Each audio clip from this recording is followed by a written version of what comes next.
Prayagraj news उत्तराम क्षेत्र के आराकला के मजरा कजरीगढ़ गांव निवासी सुरेंद्र कुमार दुबे का उनके पड़ोसी राम अभिलाष यादव से एक जमीन को लेकर विवाद चल रहा है। दीपावली पर उसी विवादित जमीन पर एक पक्ष ने दीपक जला दिया था। इसी पर दोनों पक्षों के बीच झगड़ा शुरू हो गया। आरोप है कि राम अभिलाष पक्ष ने लाठी डंडा गड़ासा सहित अन्य हथियार से हमला कर दिया। उत्तर प्रदेश सरकार ने विदेशी निवेश को बढ़ावा देने के लिए नई नीति में संशोधन किया है। अब विदेशी कंपनियां इक्विटी के साथ साथ लोन या अन्य स्रोतों से धनराशि की व्यवस्था करके भी निवेश कर सकती हैं। निवेश की न्यूनतम सीमा 100 करोड़ रुपए रखी गई है। यह बदलाव फॉर्च्यून 500 कंपनियों के निवेश को आकर्षित करने में मदद करेगा। नोएडा सेमीकंडक्टर यूनिट योगी कैबिनेट ने यमुना प्राधिकरण क्षेत्र में वामा सुंदरी इन्वेस्टमेंट की सेमीकंडक्टर इकाई स्थापित करने के प्रस्ताव को मंजूरी दे दी है। कंपनी फॉक्सकॉन के साथ मिलकर प्राधिकरण क्षेत्र में इकाई स्थापित करेगी। इस परियोजना में 3,706 करोड़ रुपए का निवेश होगा और 3,780 लोगों को प्रत्यक्ष रोजगार मिलेगा। परियोजना के लिए प्रतिदिन 19,000 केवीए बिजली और 2,000 एमएलडी पानी की प्रतिदिन जरूरत होगी। जानकारी के लिए बता दें कि पुलिस ने गंभीर धाराओं में मुकदमा दर्ज कर दोनों को जेल भेज दिया है।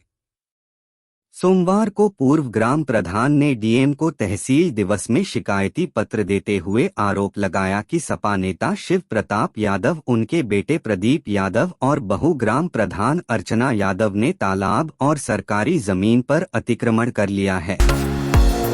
माध्यमिक शिक्षा परिषद की हाई स्कूल और इंटर की कॉपी चेक करने वाले परीक्षकों और कक्ष निरीक्षकों के पारिश्रमिक में बढ़ोतरी की गई है। वर्ष 2025 की परीक्षा से पारिश्रमिक की भी दरें प्रभावी होंगी। हाई स्कूल की कॉपी चेकिंग पर परीक्षक को 14 रुपए तथा इंटर की कॉपी चेकिंग पर 15 रुपए मिलेंगे। परीक्षा में कक्ष निरीक्षक की ड्यूटी करने पर शिक्षक को 100 रुपए मिलेंगे। स्टेशन होकर चलने वाली 9 ट्रेनें सोमवार को अपने निर्धारित समय से देरी से गई। Reservation booking supervisor Ramesh Kumar ने बताया कि गाड़ी संख्या 15,127 बनारस से दिल्ली काशी विश्वनाथ एक्सप्रेस अपने निर्धारित समय से 6 घंटा 21 मिनट 15,128 काशी विश्वनाथ 5 घंटे 04,508 चंडीगढ़ से कैथीहार 5 घंटा 47 मिनट 04,513 समस्तीपुर से चंडीगढ़ स्पेशल 2 घंटा 31 मिनट लेट रही। उन्होंने अपनी कार अस्पताल के बाहर खड़ी की थी और अंदर चले गए।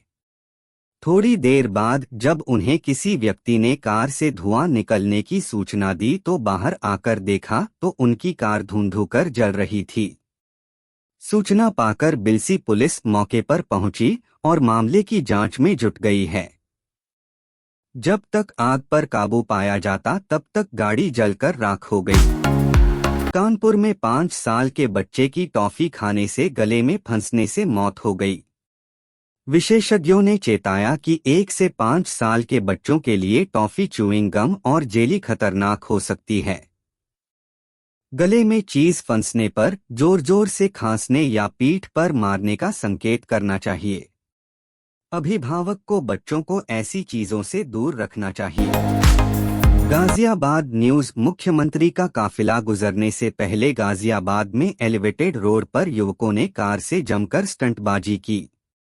इतना ही नहीं, युवकों ने इस दौरान आतिशबाजी भी की।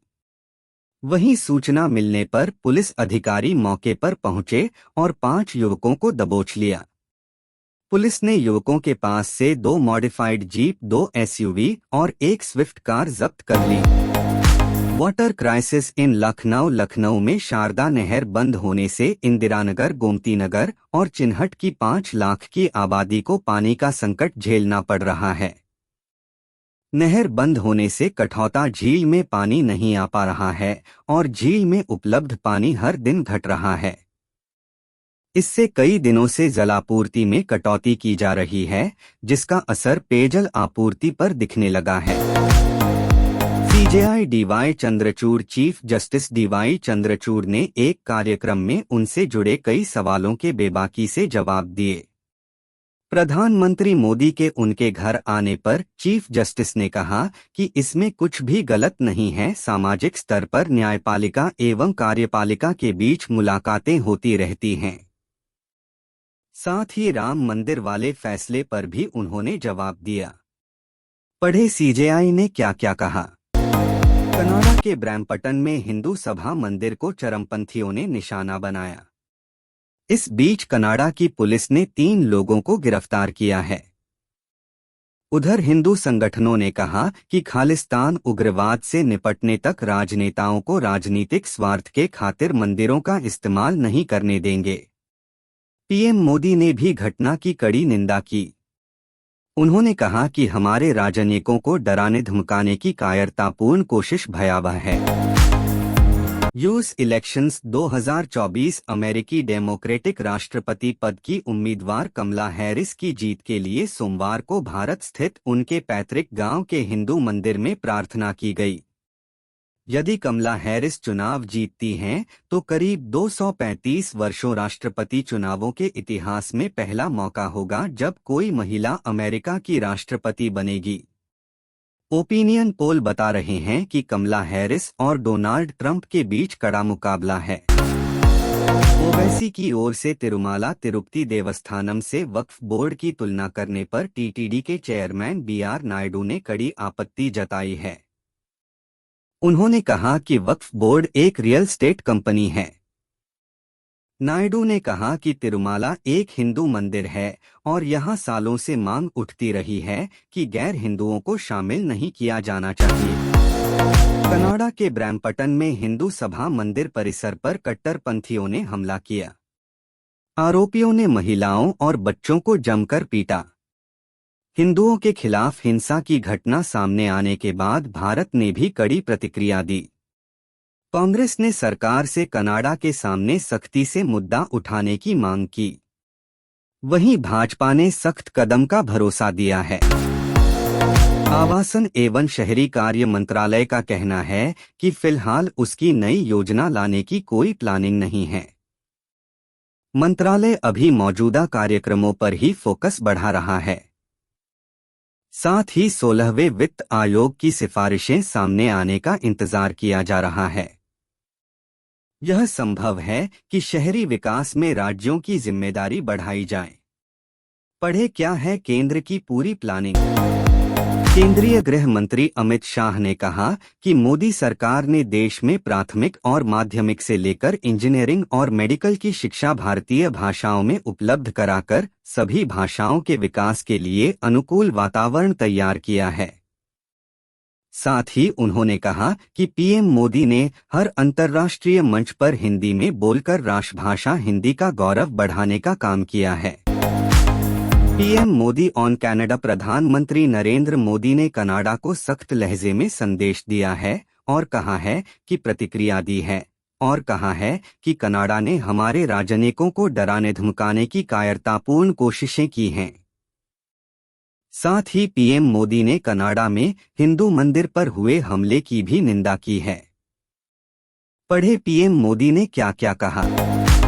शनिवार को मुंबई पुलिस को उत्तर प्रदेश के मुख्यमंत्री योगी आदित्यनाथ को जान से मारने की धमकी मिली है।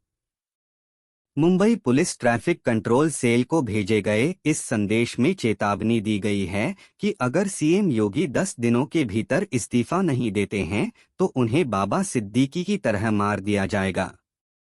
यह संदेश एक अज्ञात नंबर से आया था, जिसके बाद आरोपी को गिरफ्तार किया गया।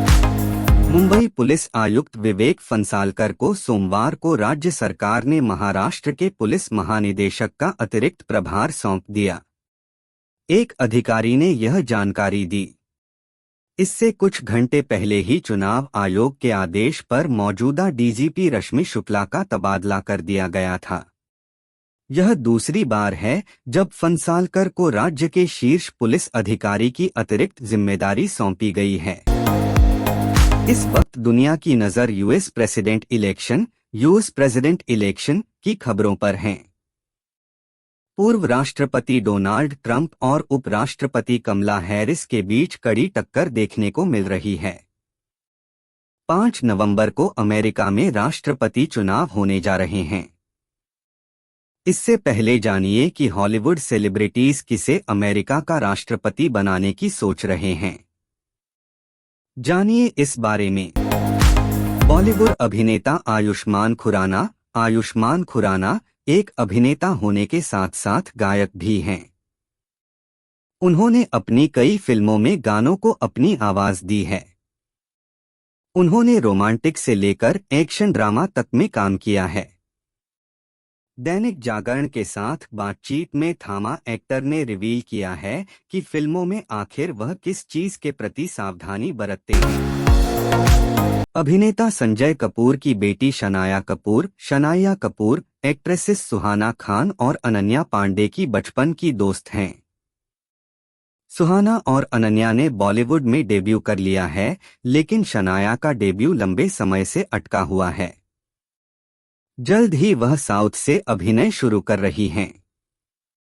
इस बीच महीप ने बेटी की इनसिक्योरिटीज के बारे में बात की है। अभिनेता, निर्देशक और निर्माता अरबाज खान भले ही बड़े पर्दे पर कम दिखाई देते हों, लेकिन पर्दे के पीछे वह बहुत एक्टिव हैं। हाल ही में उनकी फिल्म बंदा सिंह चौधरी सिनेमाघरों में रिलीज हुई, जिसे मिलाजुला रिस्पॉन्स मिला था। अब दैनिक जागरण के साथ बातचीत में अरबाज ने सलमान खान की 2 शानदार फिल्मों के सीक्वल के बारे में बात की है।